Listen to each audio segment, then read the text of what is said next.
Amém, gente. É sempre como diz a Renata, é um privilégio, né? Mas é uma tremenda responsabilidade, né? Porque geralmente a gente vai ministrar aquilo que foi a semana, né?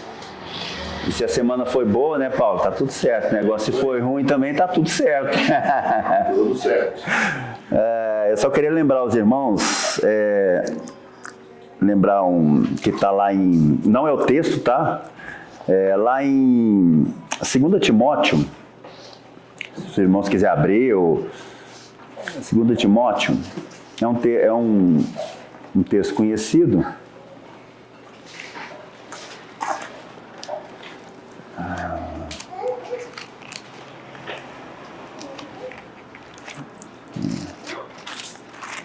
Segunda Timóteo, no capítulo 3, 2 Timóteo,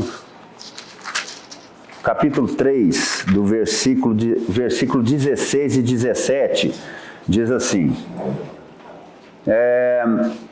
toda a Escritura é inspirada por Deus e proveitosa para ministrar a verdade, para repreender o mal, para corrigir os erros e para ensinar a maneira certa de viver, a fim de que todo homem, no caso homem aqui, homem e mulher, né, logicamente, a fim de que todo homem de Deus tenha capacidade e pleno preparo para realizar todas as boas ações que Deus fala que de antemão já as preparou para nós fazermos. Amém? Essa é a nossa fé. Então, meu irmão, isso aqui é uma palavra para quem é crente, viu? Quem é crente, ou seja, a fim de que todo homem de Deus, aqueles que foram chamados, aqueles que foram convencidos, né, aqueles que creram e receberam, né? A palavra de Deus diz que muitos serão chamados, muitos crerão, né? Mas poucos serão escolhidos, poucos receberão a mensagem de Deus. Amém? Então essa é a nossa certeza e convicção de fé. Amém? Então, irmãos, toda a palavra de Deus, eu creio que ela foi inspirada por Deus. Apesar de ter algumas coisas que são históricas, né, do contexto, mas eu creio que toda a palavra, ela foi inspirada por Deus, num momento específico, né, que cada um que a escreveu estava vivendo. Amém? E em 2 Pedro, também, se quiser abrir...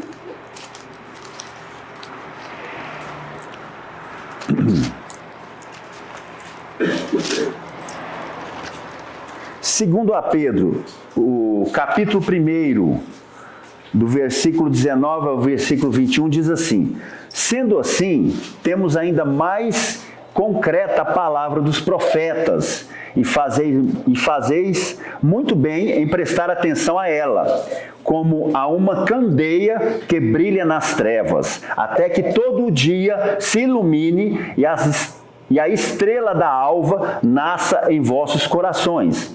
Antes de tudo, versículo 20, sabei que nenhuma profecia da Escritura provém de interpretação pessoal, irmãos, presta atenção. 21, porquanto jamais a profecia teve origem na vontade humana, mas homens santos, convertidos, chamados, falaram da parte de Deus, orientados pelo Espírito Santo. Então nós temos que entender bem, aqueles que estão aqui e estão online, que a Bíblia é a palavra de Deus. Ela foi inspirada, tá? Através de Cristo, porque dele, por meio dele, para ele são todas as coisas. Amém? Então, dito isso, se estamos de acordo, vamos ao texto. Provérbios 3...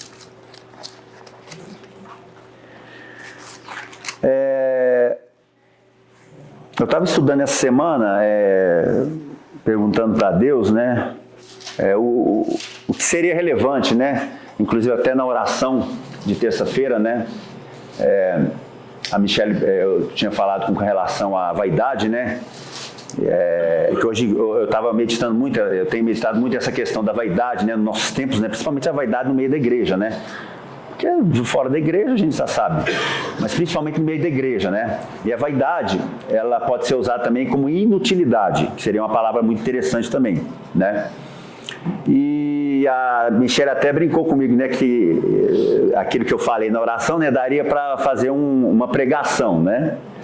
Mas eu queria só assim, estar meditando com os irmãos. Eu não sei se os irmãos sabem, a palavra meditar, ela vem do latim, ela significa ruminar, ou seja, você, em seu interior, em você fica ruminando, falando, fazendo sons, né, com relação àquilo que é a palavra de Deus.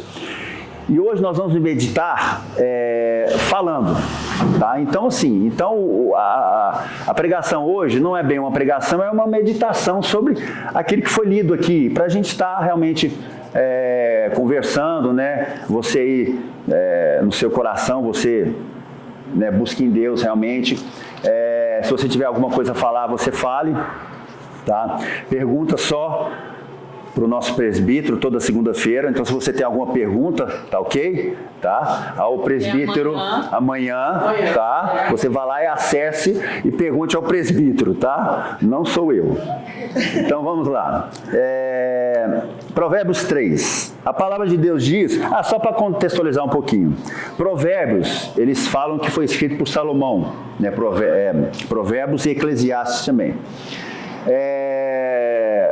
Para quem não sabe, Salomão, de acordo com a Bíblia, eu acho que está em 1 Reis, se eu não estou enganado, não lembro o capítulo, diz que não houve homem mais sábio antes dele e não haveria homem mais sábio depois dele. O próprio Deus diz. Então Salomão, ele foi o homem mais sábio da face da terra, tá? Em sabedoria. E como os irmãos sabem da história de Salomão, Davi, né, quase no final da sua vida, da sua morte em Jerusalém, ele passa o cedro, né, ele diz que Salomão ia herdar o reino dele, né, e tem uma parte interessante de Salomão que todo mundo conhece também, que Deus pergunta para ele, né, o que você quer, né, Salomão, né, o que você quer? Aí Salomão fala, Senhor, eu vou pegar, eu estou parafraseando, viu, gente? Eu vou pegar aqui o reino, né? Eu vou sentar no trono.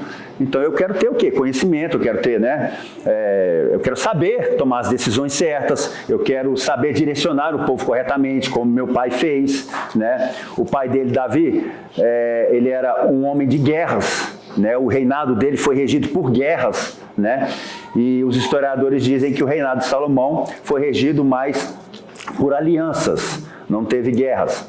Então, ele fala assim, Deus, então eu quero que o Senhor me dê essa possibilidade, essa capacidade, né, de discernir as coisas, de poder direcionar o povo. Então, Deus fala que ele pediu bem, né, porque ele poderia ter pedido o quê? Dinheiro, poderia ter pedido, né, riquezas, poderia ter pedido carros, né, de guerra, essas coisas todas, mas ele pediu o quê? Sabedoria. E Deus deu. Só que além da sabedoria, né, além desse discernimento de direcionar o povo, de discernir todas as coisas, de ter aquela coisa rápida de decidir tudo, Deus também deu o quê? Riquezas. Deu tudo que foi de riquezas para Salomão. Né? E Salomão foi um dos homens mais ricos da terra também. Tá? Ele foi o mais sábio também, provavelmente um dos mais ricos da terra. Então, nesse contexto, né, que nós estamos vivendo em Jerusalém, ele fez... ele escreveu Provérbios e Eclesiastes. Então, no capítulo 3 de Provérbios, fala assim, Filho meu, não te esqueças das minhas ordenanças, mas permite que o teu coração guarde os meus mandamentos. Então, ele começa, muito interessante, falando, Filho meu, não te esqueças das minhas ordenanças, aí no caso Deus, né? Mas permite que o teu coração guarde os meus mandamentos. Versículo 2, porquanto eles prolongarão a tua vida por muitos anos e te concederão plena prosperidade e paz. Então, Salomão, ele entendia o que era Deus, o que foi Deus na vida de Davi, o seu pai, e o que era Deus na vida dele, né? Então, a partir desse conhecimento de Deus, de tudo aquilo que ele viu acontecer na vida do pai dele, de tudo aquilo que Deus permitiu na vida dele, no início, vamos dizer assim, da carreira dele como rei, ele tinha esse conhecimento. Depois alguém me vê uma água aí, por favor, viu? Minha boca já está seca já. No versículo 3, ele fala assim, que a benignidade e a lealdade jamais te abandonem, atas ao redor do pescoço, escreve-as na tábua do teu coração. Ou seja, era comum, né, naquela época, tudo aquilo que era escrito era em tábuas, né, Paulo? Em manuscritos também, né? Mas também de uma forma que da época era comum, né? Mas aí aqui ele está dizendo que a benignidade e a lealdade jamais te abandonem, atas ao redor do pescoço, escreve-as na tábua do teu coração. Ou seja, traz isso para a sua vida, traz isso para o seu coração, traz isso para a sua mente. Ou seja, transforma essas palavras de sabedoria em algo visível, algo realmente que vá te direcionar no caminho. No versículo 4 ele fala assim, assim encontrarás favor diante de Deus e dos homens, bem como boa reputação, né? Paulo, eu acho que não encaixa muito bem nesse contexto aqui, né? Porque o que Paulo não tinha era boa reputação, né? Mas naquele contexto, na verdade, era uma revelação, eu creio que era uma revelação não total, mas era aquilo que, no entendimento dos profetas, né, que viviam no Velho Testamento, era aquilo que realmente Deus permitia que eles realmente tivessem acesso. Então, no versículo 5 ele fala assim, confia no Senhor de todo o teu coração e não te apoies no teu próprio entendimento. Eu vou ler todo, tá? Depois eu volto aqui. No versículo 6, reconhece o Senhor em todos os teus caminhos e Ele endireitará as tuas veredas. 7, não seja sábio aos teus próprios olhos. Teme ao Senhor e aparta-te do mal. 8, isso se constituirá em saúde para o teu corpo e vigor para os teus ossos. O versículo 9 e o versículo 10, eu não vou ler porque não é o que está aqui, o que nós vamos meditar, tá bom? O versículo 9 e o 10. Então a gente pula e vai para o 11. Filho meu, não desprezes a disciplina do Senhor, nem te sintas magoado por causa da sua repreensão, porquanto o Senhor corrige a quem ama, da mesma forma que o pai repreende o filho a quem deseja todo o bem. Eu queria fazer uma pergunta, eu queria fazer algumas perguntas para os irmãos. Logicamente, depois você responde. Por que a palavra de Deus, já que a gente sabe que a palavra de Deus, a palavra é de Deus, ela foi inspirada por Deus,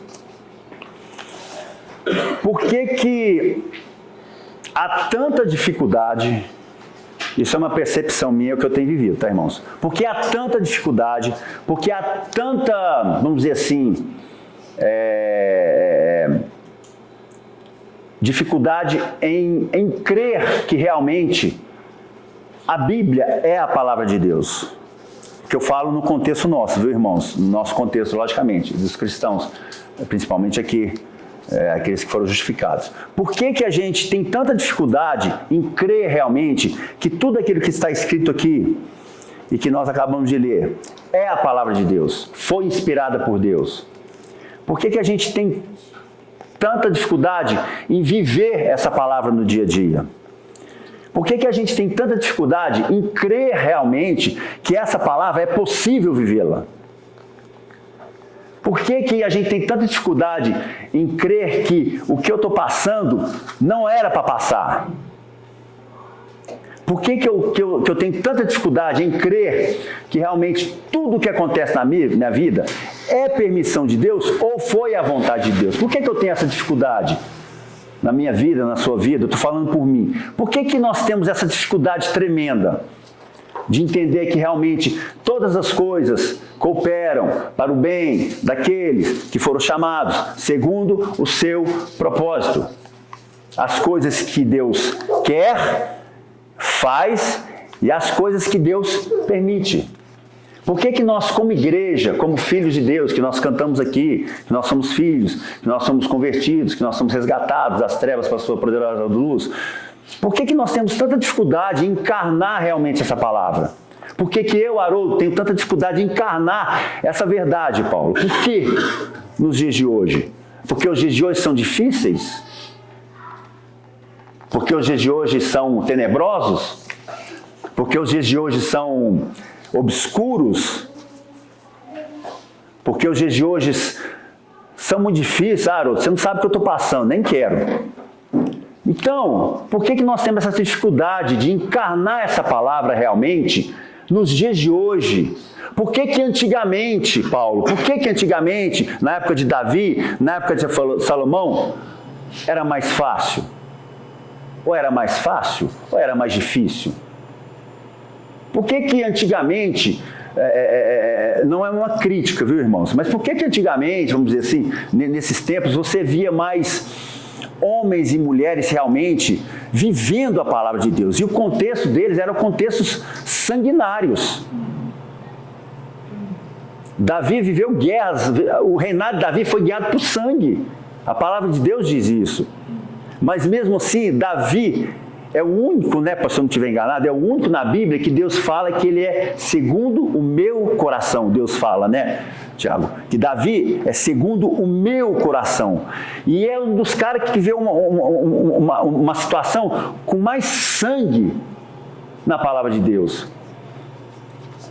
Então, agora eu estou trazendo uma reflexão para o nosso tempo. Por que a minha preocupação, por que o meu problema, por que a minha prova, porque nós temos provas para ser o quê? Aprovados por Deus. Nós temos que passar por isso. Por que a minha tribulação, por que muitas das vezes perseguição, nós não temos ainda, né, física, mas por que muitas das vezes perseguição, por que muitas das vezes coisas que não acontecem na minha vida que eu acho que devia acontecer, por que essas coisas são tão difíceis ao ponto de eu olhar para a palavra de Deus e falar que realmente é muito difícil? Eu não consigo.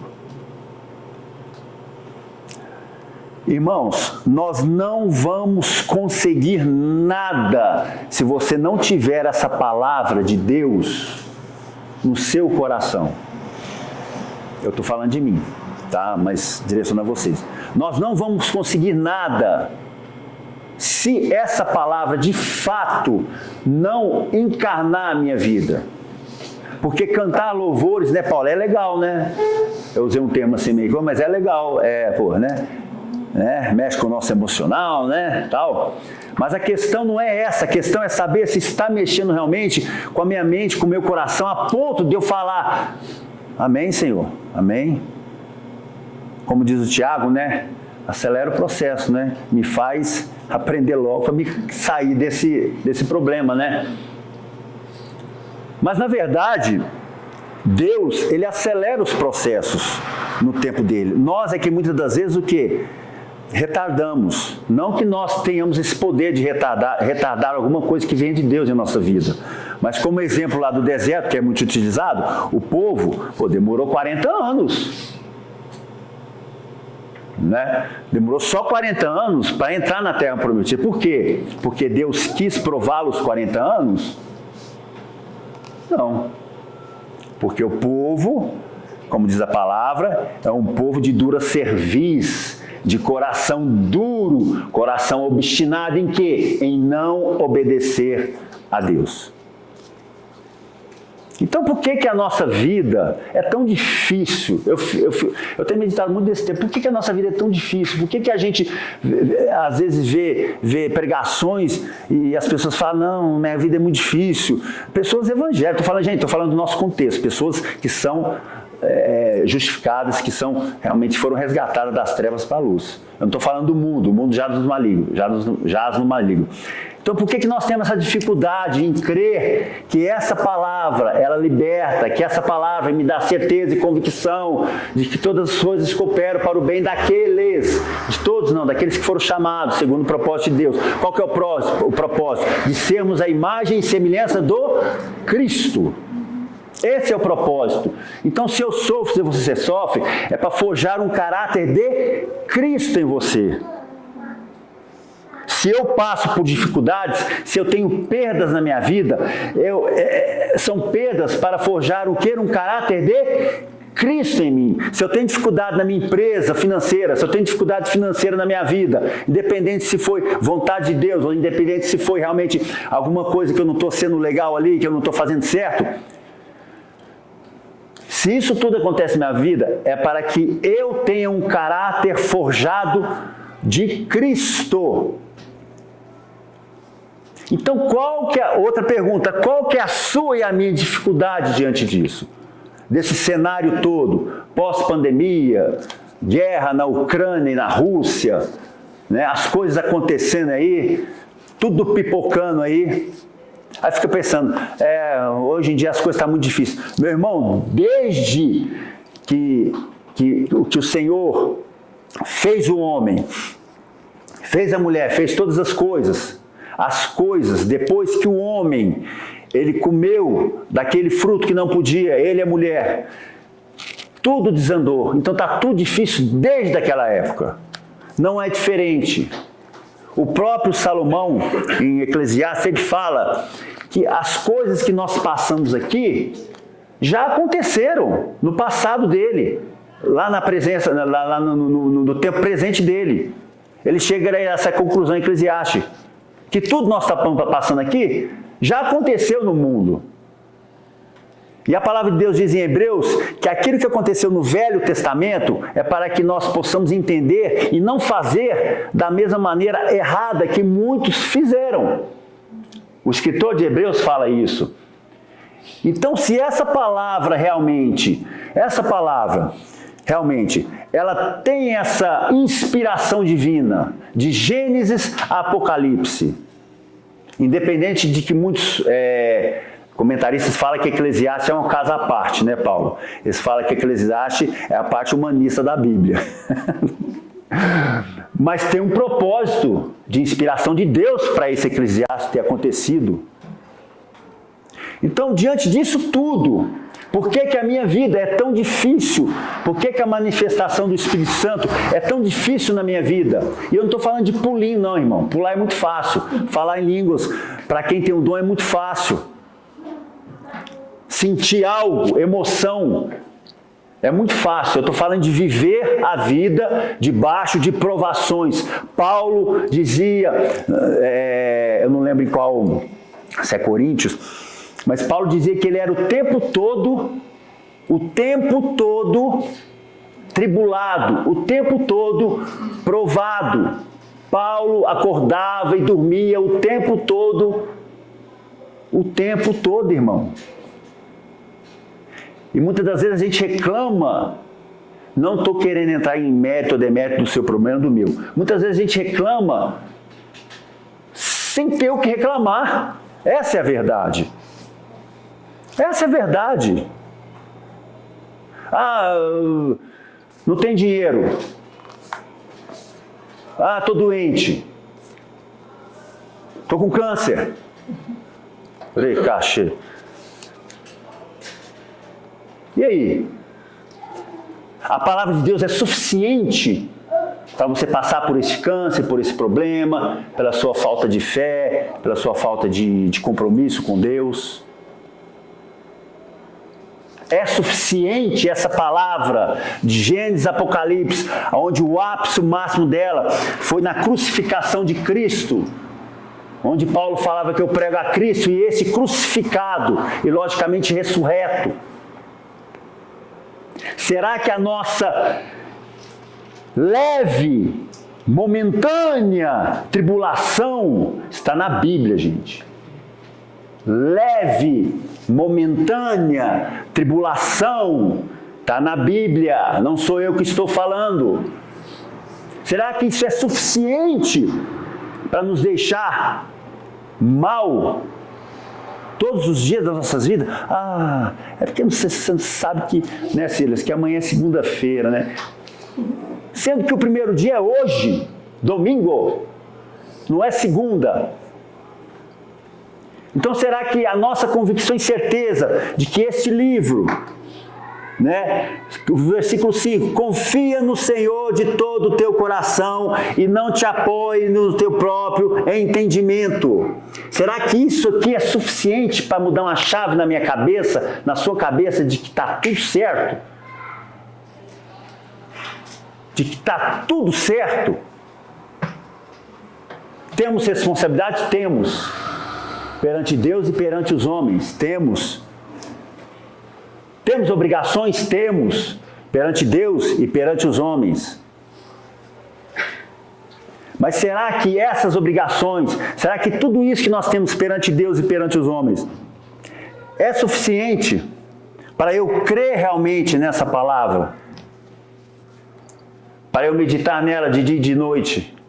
É por isso que meditar tem esse significado, né? Porque Jesus fala, medita na minha palavra de dia e de noite, né? Então você pode estar lá trabalhando, Yara, e meditando. Logicamente você não vai fechar o olho, né? Porque se você estiver costurando alguém, não vai dar certo, né? Então assim,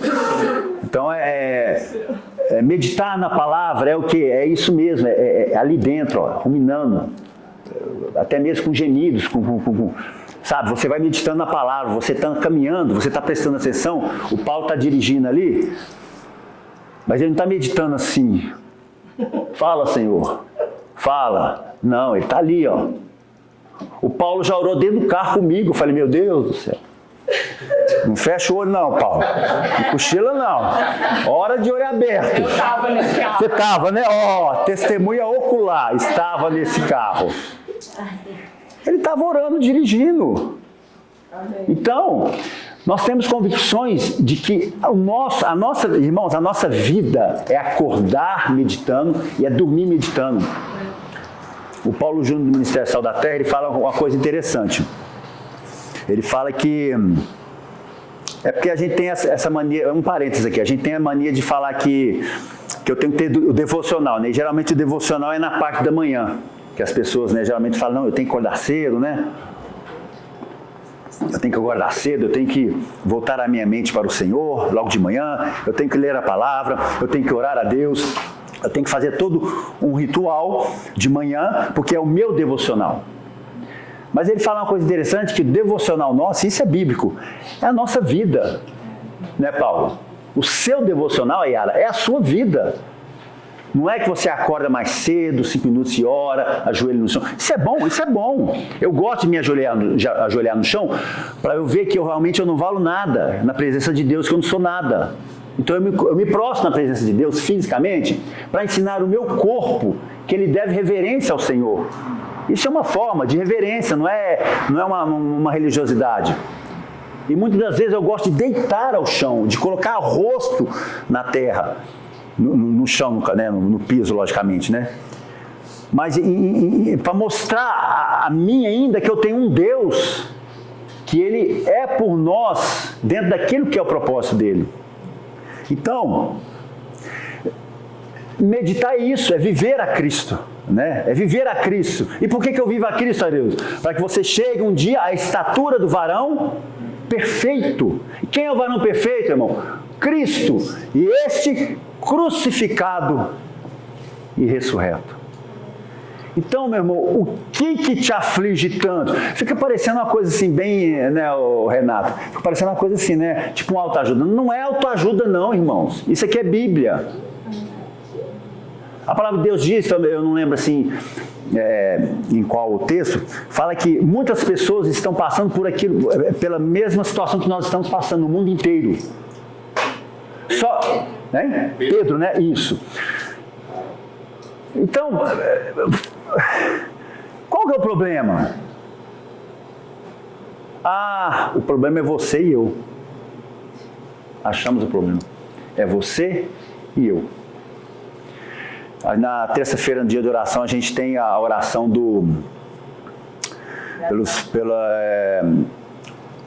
pela igreja perseguida, né? E toda vez que eu vou orar pela igreja perseguida, assim, quando não sou eu que vou orar, eu falo assim, Deus, nós não temos condições de saber o que é isso. Paula, Michele, eu não sei assim, por ter viajado muito, né, essas missões, né, não sei se chegou a viver isso, né? Mas nós não temos ainda condições para imaginar, na cabeça, saber o que é realmente ser perseguido, Né, Pedrinho? A gente não tem ideia do que é ser perseguido, irmãos. Você fala, entraram na igreja tal. Gente, isso não é perseguição, não. Perseguição é outra coisa. Perseguição é a pessoa chegar com uma faca desse tamanho, uma espada, você fala assim, nega a sua fé, nega o seu Cristo, senão você morre. Isso é perseguição. É os caras chegar na casa daqueles que são convertidos e botar uma arma na cabeça das crianças e falar assim, ó, nega o seu Deus agora, senão eu mato seus filhos. Isso é perseguição. Nós não temos como dimensionar isso, gente. Nós não temos como dimensionar isso. Porque é muito forte. Então, assim, nós não sofremos perseguição, irmãos. Não sofremos. Como diz o Paulo, ainda. Glória! Ou misericórdia, né?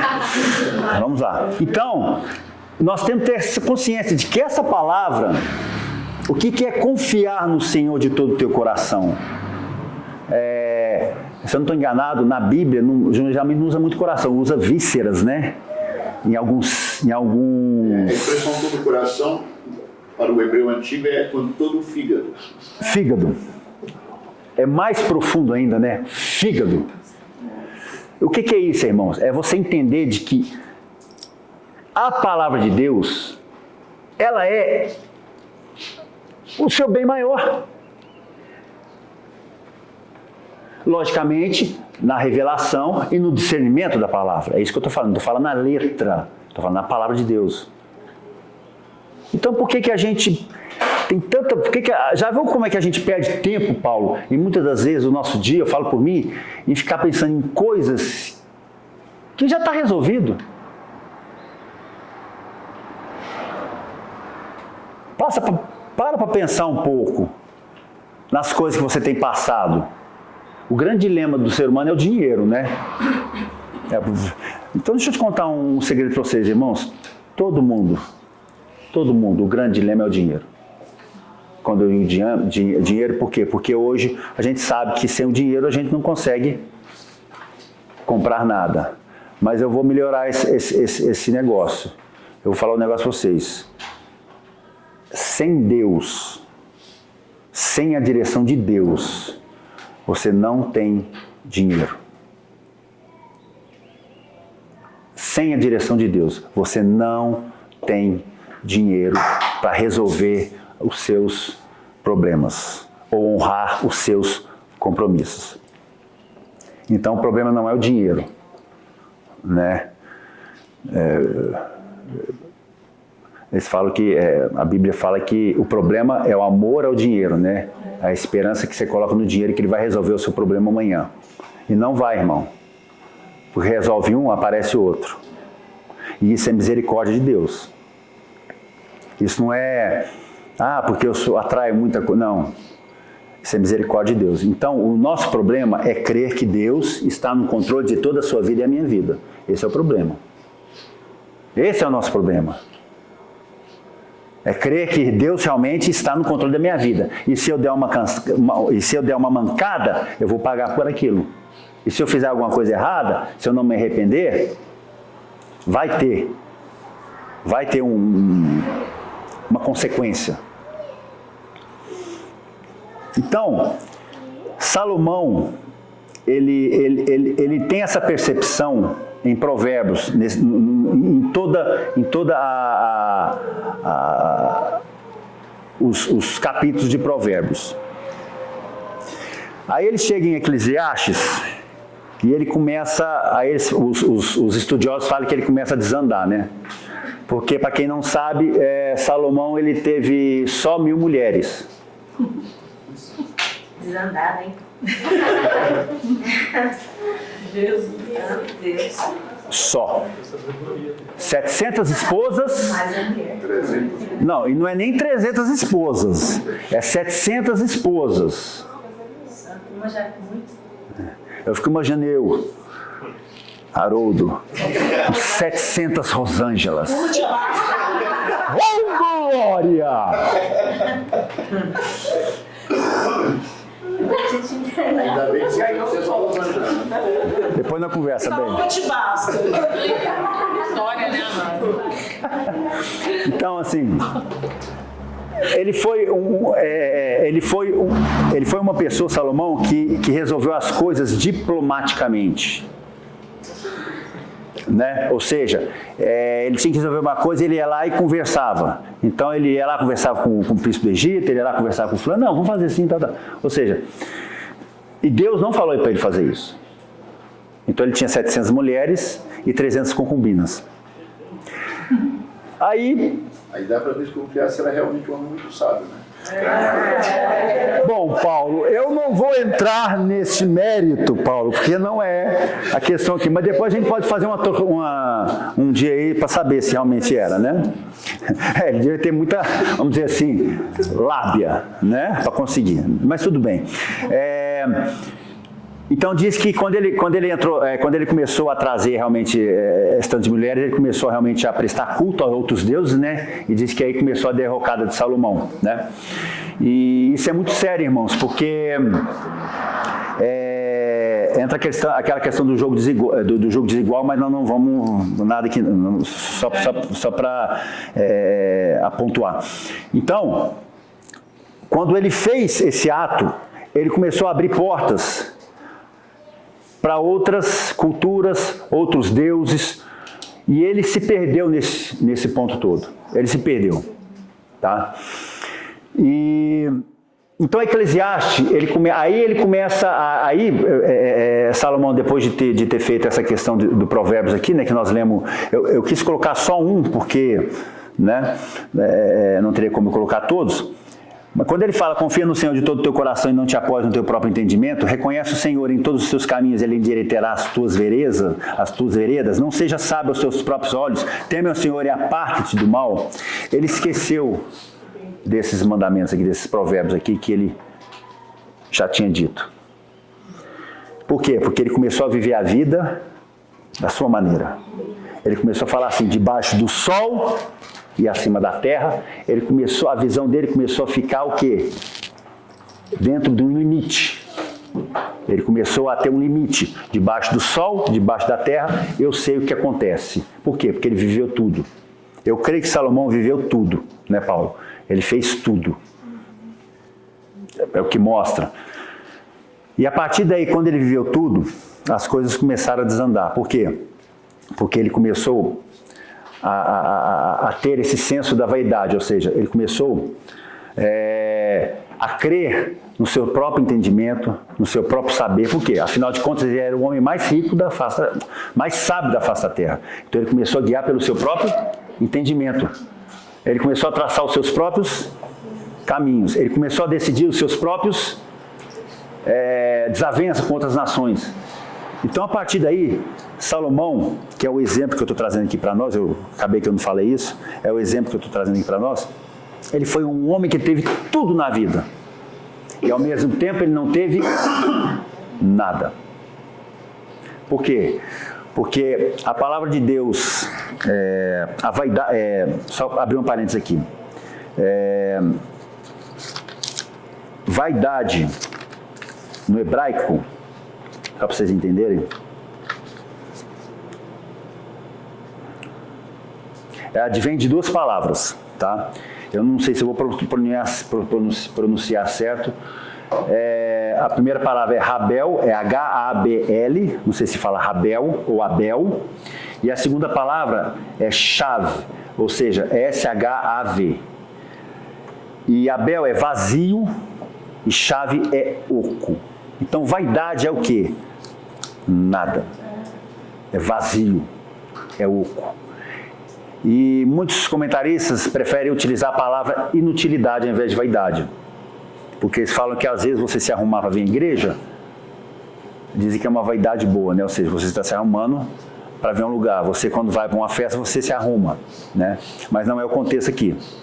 Então, quando Salomão ele começa a se guiar pelos seus próprios sabedoria, pelo seu próprio conhecimento, ele se desvia de quem? De Deus. E a vaidade, no Velho Testamento principalmente, é a falta de Deus. Isso é vaidade. É a falta de Deus. Aí você pergunta assim, mas onde você quer chegar com isso, Haroldo? Hoje, nos nossos tempos. Eu tenho visto, eu gosto muito de surfar pelo YouTube, mas não no interesse assim porque eu não tenho nada para fazer. Eu tenho muita coisa para fazer, viu, gente? Eu sou afastado pelo INSS, a minha esposa é aposentada, mas a gente faz muita coisa em casa. Mas eu gosto de ver como estão as coisas, principalmente no mundo evangélico, que é o nosso mundo. Você que pode dizer assim, né? No meio cristão, vamos dizer assim. E vou te falar uma coisa, viu, irmão? Tá feio. Mas a gente não deve assustar, não, nem escandalizar, né, Paulo? Porque é bíblico, né? Mas é cada coisa que você não acredita. Os homens estão fazendo isso tudo por vaidade. Por quê? Porque a Bíblia diz que vaidade é a ausência de Deus. Então, se eu não tenho Deus, eu sou vaidoso. Se eu não tenho Deus, eu sou vazio. Se eu não tenho Deus, eu sou oco. E a gente vê cada coisa assim que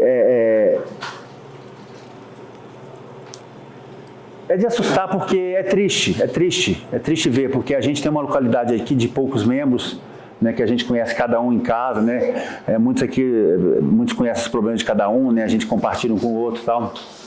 E é triste por quê? Porque nós temos a referência que é a palavra de Deus, nós temos a Bíblia. Eu não vou discutir se de Gênesis e Apocalipse é a palavra de Deus ou não, mas nós temos a Bíblia. E ela é a palavra de Deus. Eu creio que a Bíblia é a palavra de Deus. Então, nós temos essa referência de vida. E eu fico pensando comigo mesmo,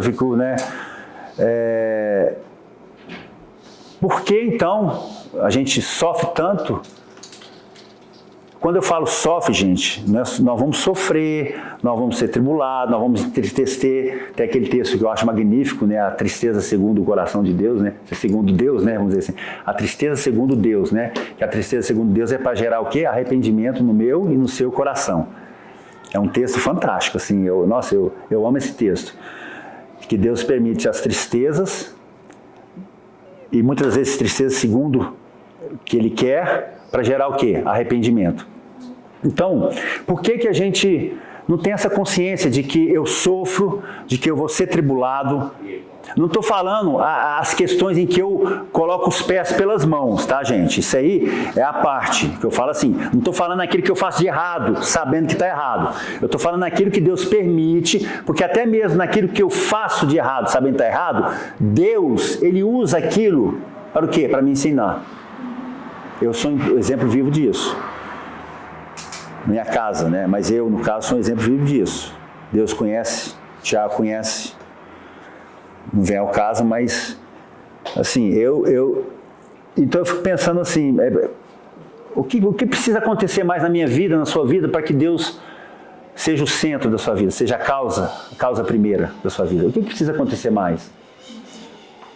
O que precisa acontecer mais, Marcos, Petra, na vida de vocês, para que Deus seja realmente exaltado o tempo todo, logo de manhã, seja glorificado? Dores, gravidez, dificuldades, vômitos. Estou falando coisa simples, né, gente? Foi mal aí, Petra? Não sei se você está vomitando, não, mas... Já passou. Já passou, já? Quem está vomitando é o Marcos, né? Tá certo. É porque ele sabe a conta, como é que você vai fechar ou não mês que vem, né, Marcos? A conta. Mas... Oi. Eu queria mencionar. Tá, pois não. O próprio Jesus disse: não tereis aflição. Amém. Eu ia chegar nesse ponto, mas o Senhor foi rápido. A instrução diz: ainda que eu andasse pelo vão da Sombra da morte, não temerei. O Senhor está comigo. Amém. Amém. Pois é, seu Jaro. E é essa pergunta que eu faço. Por que temer, então? Né? Por que temer? Porque ainda que eu ande no vale da sombra da morte, Deus é bom. Porque ainda que eu ande no vale da sombra da morte, Deus é justo. Porque ainda que eu ande no vale da sombra da morte, Deus, Ele é Deus. Irmãos, se essa palavra, estou terminando já, se a Bíblia, logicamente revelada, discernida em Deus, através do Espírito Santo, se esse livro não é suficiente para te falar que está tudo certo, então nós temos um sério problema. E como Paulo diz sempre, o nosso problema é com Deus, não é com o diabo. O diabo já está vencido. O diabo já está vencido. O próprio Deus usa o diabo, porque tem certas coisas que só o diabo sabe fazer.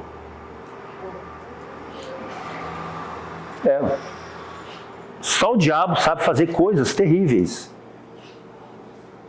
E o próprio Deus, para nos ensinar... Sim, Michele, pode falar. Estavam me perguntando se deveria falar desse que li. Os 2 dias está muito relacionado com o que você está compartilhando. Me permite ler uma passagem em Lucas? Se não for muito comprida, viu, Michele? Não, estou brincando, irmã. Tenta ler só um pouco alto. Vamos ouvir. Fica em pé. Quando tem essa participação, a gente tem que falar bem alto. Deixa eu ver. Pra escutar. Assim. Pode, se você puder. Vem cá, por favor. Tá. Só Aqui o microfone. que é interessante. Aqui, Michele. Nunca pensei.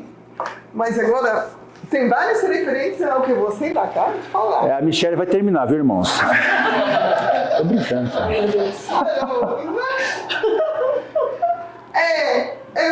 Passagem em Lucas 11 e fala o sinal de Jonás. Aumentando, Jesus estava aí no meio dos fariseus. Aqui vivia uma sociedade cheia de hipócritas, né? Cheia de hipócritas. Então a situação é muito parecida. Aumentando a multidão, Jesus começou a dizer, Lucas 11, 29. 11, 29. Esta é uma geração perversa. Tá. Ela pede um sinal miraculoso, mas nenhum sinal lhe será dado, exceto o sinal de Jonás. E de que se trata? Sim. Pois assim, como Jonás foi um sinal para os ninivitas, o Filho do Homem também o será para esta geração, para a nossa geração também. O Amém. Filho do Homem, Jesus. E aí diz, a rainha do sul se levantará no juízo com os homens desta geração e os condenará. Pois ela veio dos confins da terra para ouvir a sabedoria de Salomão.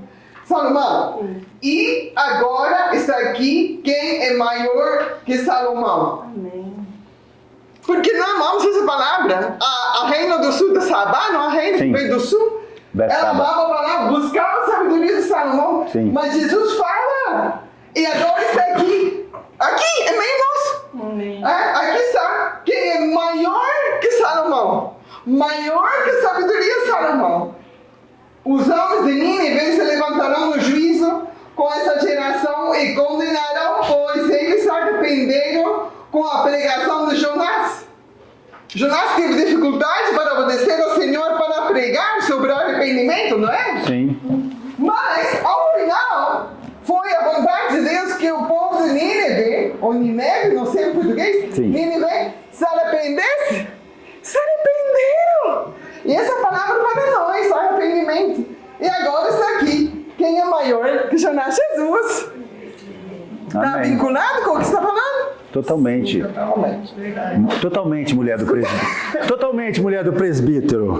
Quem sou eu para falar algo contrário à mulher do presbítero? Não, mas amém. Mas é isso mesmo. Então, o que sobra para nós, irmãos? A palavra de Deus. É igual, eu gosto muito do Salmo 16, né?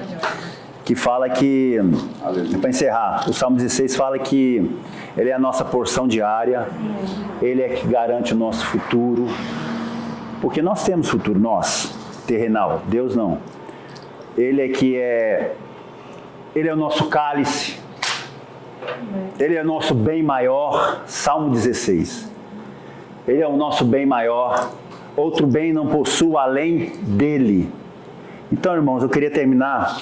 Igual eu falei para vocês, é mais uma reflexão, Marcos, Petra, quem está conectado aí, os irmãos aqui, é mais uma reflexão mesmo, uma meditação do que realmente pode nos trazer esperança, né, Tiago? O que realmente pode nos trazer esperança. E a palavra de Deus é a nossa esperança, que nós sabemos que é o Verbo encarnado, Cristo. Ontem eu dei uma pequena aula, 2 de testemunho de Jeová, Paulo. Eu devia ter filmado. Por isso eu tava dormindo? Não, você estava lá com seus afazeres. Eu não quis te incomodar porque assim, eu não costumo ser muito educado. A Rosângela me conhece. Eu não sou muito educado assim, né?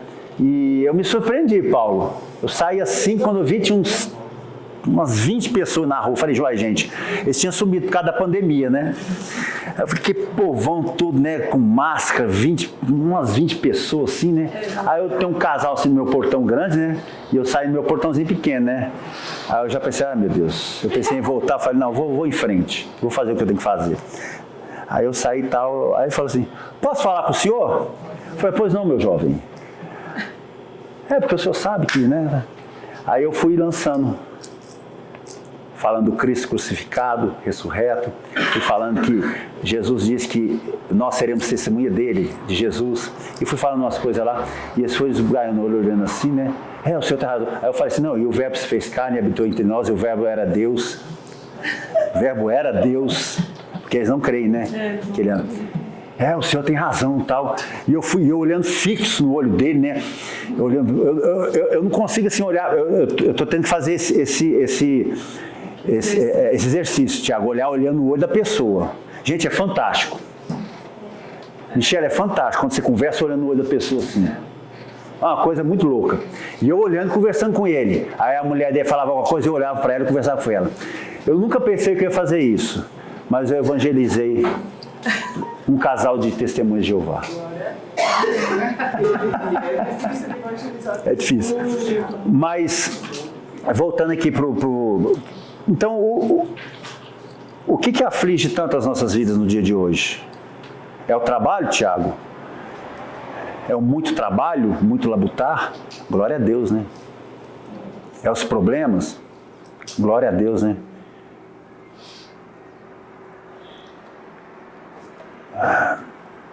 Lá em Eclesiastes, no capítulo 12, Deus é tão bom que deixou Salomão escrever Eclesiastes, né? Que é fantástico. Eu acho assim, fantástico, porque você vê que realmente uma pessoa que se perdeu, ou seja, uma pessoa que saiu da presença de Deus, né? Uma pessoa que tinha tudo, né? Tinha tudo. Cara que, assim, podia fazer tudo, né? E ele quis realmente as coisas do mundo. Aí ele chega a uma conclusão, né? Que também é muito conhecida, né? No versículo 13, Eclesiastes 12, o último capítulo, versículo 13, para terminar. Ele fala assim, versículo 13, Eclesiastes 12, versículo 13. Agora que já disse tudo, ou seja, que ele viveu tudo, fez de tudo, pintou e bordou, eis aqui a conclusão a que chegamos. Ama, na minha tradução está assim, ama reverentemente a Deus e obedece aos seus mandamentos. Porquanto foi para isso que fomos criados. Amém. Porque Deus conduzirá juízo tudo quanto foi realizado e até mesmo que ainda está escondido, quer seja bem, quer seja mal. Porquanto foi para isso que fomos criados. Então, irmãos, se alegra. Eu não gostava muito daquele versículo que fala que como é que é o rosto, o sorriso formoseia, não tem? Formoseia, né? Mas não é o sorriso, né, Paulo? É o coração, né? Então eu entendi errado, eu achava que era te matar, miserável. E aí, tudo bem, Letícia? Eu te amo. Não, é o coração, né? Porque o coração alegre, ele formoseia o rosto. Eu comentei com vocês outro dia, né? Que tem hora que eu estou sentado lá na minha cozinha, à mesa, tomando meu café, comendo meu pãozinho com glúten, com a minha manteiga, olho para fora, vejo os passarinhos mergulhando, de repente estou cheio dos problemas na cabeça, aí de repente eu começo a rir. É a alegria do Senhor, né? Amém. E ela só é possível, a paz, a alegria, é só possível na tribulação, na provação. Amém? Hein? Apesar do glúten. O glúten é um detalhe só, Paulo. Tá? Não tem aqui. Eu posso comer glúten ainda, então eu vou comer. Os médicos que me desculpem, que me perdoem, mas eu vou comer. Então, irmãos, ama reverentemente a Deus. Ame o Senhor. Ame de todo o coração, de todo o seu entendimento. Ame a Deus, ame. Acorde, sabe? Tá faltando? Glória a Deus. Vai atrás, sabe? Vai chorar com alguém, vai buscar ajuda, mas louve a Deus porque são dias difíceis, né, Paulo? Os dias são difíceis, não vão melhorar. Mateus fala que basta a cada dia o seu próprio mal, né? Então, Letícia, quando você acordar, o mal vai estar te esperando. Mas estou brincando. Despreze o perigo, né, como diz Nataniel. Então, irmãos, mas é sério, irmãos, é Deus, gente, é Deus, é palavra de Deus, tá? Então, eu quis mais trazer uma meditação com os irmãos para que a gente continue no caminho, viu, irmãos? Vai surgir muita coisa para vocês desistirem, viu? Porque essa é a função do mal. Vai muita coisa. Quem está novo na fé, na Angélica, né? Então, assim, vai surgir muitas coisas realmente que às vezes vai dar um nó na sua cabeça. Mas é Deus. Nós não temos outra opção. É Deus, não temos opção. É Deus de manhã, é Deus à tarde, é Deus à noite, né, Michele? É o Senhor, é o Espírito Santo nos conduzindo, né? E se tiver que chorar, gente, vamos chorar junto, amém? Vamos orar então. Deus, obrigado, Senhor, por mais essa palavra. Eu espero ter sido, Deus, dentro daquilo que o Senhor colocou no meu coração. Eu sei que eu preciso aprender muito ainda, eu sei que eu preciso me entregar mais a Ti. Eu sei que eu preciso buscar mais, ou seja, desejar, ansiar por mais intimidade, por mais ensinamentos, mas que o Senhor continue a ter misericórdia da minha vida, a ter misericórdia dos meus irmãos, que o Senhor continue a nos guiar, apesar de nós mesmos, que o Senhor continue a nos guiar no trabalho, nos caminhos que o Senhor traçou para nós, que o Senhor continue a nos dar o alento de manhã, que o Senhor continue a nos dar a sua misericórdia, renovando-se a cada manhã, que o Senhor continue a nos amar, que o Senhor continue a nos permitir que nós amemos ao Senhor, que obedeçamos ao Senhor, que nós continuemos a querer, que o Espírito Santo continue a nos forçar, se preciso for, a querer mais de Ti, Senhor, e menos de mim. Mais de Ti e menos de nós mesmos.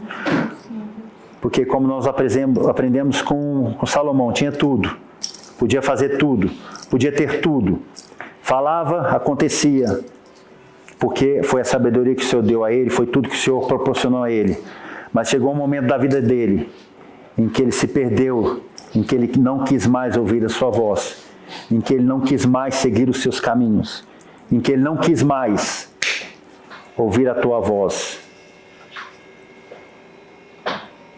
Então, Deus, que não sejamos como Salomão, mas que sejamos cada um como Tiago, como Haroldo, como Rosângela. Cada nome aqui, cada um tem um nome, mas que o Cristo que habita em nós se revele cada vez mais, primeiramente a nós, nos transformando cada vez mais, nos mudando cada vez mais, uma metanoia diária. E que possamos, Deus, dentro da Tua vontade, da Tua bondade, sermos, se possível for, uma referência aqui na rua, onde eu moro. Que o Senhor continue a nos dar esse privilégio de estarmos realmente na Tua presença, E que o Senhor não se aparte de nós. Nós te pedimos, não se aparte de nós, Senhor. De tudo que pode acontecer na nossa vida, o pior é o Senhor se apartar de nós. Não se aparte de nós, Senhor. Não tire o Teu Espírito de nós, Senhor. No nome santo de Cristo Jesus. Obrigado por cada vida, aqueles que estão online. Obrigado, Senhor, pela vida de cada um, pelo coração, pela disposição de cada um. Apesar de todo mundo em volta, Eu creio que ainda há um remanescente nessa igreja. Eu creio que essa igreja é um remanescente do Senhor. Que ainda crê no Senhor, que ainda crê na sua palavra, que vive a sua palavra, apesar de nós. Obrigado, Senhor, porque até aqui o Senhor tem nos suportado, o Senhor tem nos ajudado. No nome de Jesus nós oramos e agradecemos. Amém?